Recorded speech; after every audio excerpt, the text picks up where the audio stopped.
ಆತ್ಮೀಯ H 16 news ಅರ್ಥಾತ್ ಹೇಸಿದ್ದ ನಮಗೆ ಸ್ವಾಗತ. ನಾನು ನಿಮ್ಮವ MI ಅಥವಾ ಮಲ್ಲಪ್ಪ ಜೋತಾವಾರ್. ಆತ್ಮೀಯರೇ, ಬಾಗಲಕೋಟೆಯಲ್ಲಿ ನಡೆದ ಘಟನೆ ನಿಜವಾಗಿಯೂ ನೋವಿನ ಘಟನೆ. ಶಿವಾಜಿ ಮಹಾರಾಜರ ಮೆರವಣಿಗೆ ಸಂದರ್ಭದಲ್ಲಿ ಮಸೀದಿ ಒಂದರಿಂದ ಕಲ್ಲು ಬಿದ್ದಿದ್ದು, ಅದರಿಂದ ಅಲ್ಲಿಯ ಪರಿಸ್ಥಿತಿ ಭಾಳ ಗಂಭೀರ ಆಯಿತು ಅನ್ನೋಂಥ ವರದಿಗಳನ್ನು ನಾವು ನೋಡ್ತಾ ಇದ್ದೀವಿ. ಅದೇ ಕಾಲಕ್ಕೆ ಅನೇಕ ರೀತಿಯಂಥ ತಮ್ಮದೇ ಆದ ವರದಿಗಳನ್ನು ಹೇಳ್ತಾ ಕೆಲವೊಂದಿಷ್ಟು ಜನ ಅದನ್ನು ಇನ್ನಷ್ಟು ಪ್ರೊವೋಕ್ ಮಾಡಿ, ಯಾಕಂದರೆ ಇಲೆಕ್ಷನ್ ಬಂದದ ಈಗ ಸಮೀಪದಲ್ಲೇ ಬೈ ಎಲೆಕ್ಷನ್ ಬಾಗಲಕೋಟೆಯಿಂದ ಅಲ್ಲಂತಿ ಸದಾ ಏನಪ್ಪ ಅಂತಂದ್ರೆ ಮೂಲಭೂತವಾದಿಗಳ ಧ್ವನಿ ಹೆಚ್ಚಿರ್ತದೆ. ನಿಮ್ಗೆ ಗೊತ್ತದ, ಹೇಳೋ ಅವಶ್ಯಕತೆ ಇಲ್ಲ.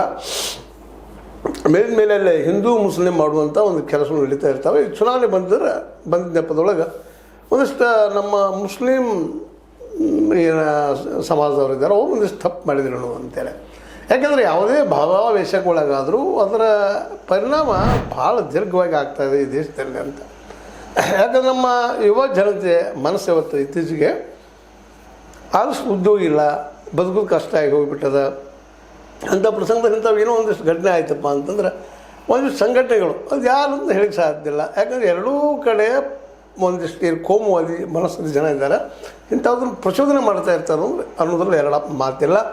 ಈಗ ಆ ನೆಲೆಯಲ್ಲಿ ಅದನ್ನು ಇನ್ನಷ್ಟು ಕೋಮೀಕರಣ ಮಾಡುವಂಥ ಕೆಲಸಗಳು ಅಲ್ಲಿ ನಡೀತಾವಿಲ್ಲ ಅಂತಲ್ಲ. ಯಾಕಂದ್ರೆ ಚುನಾವಣೆ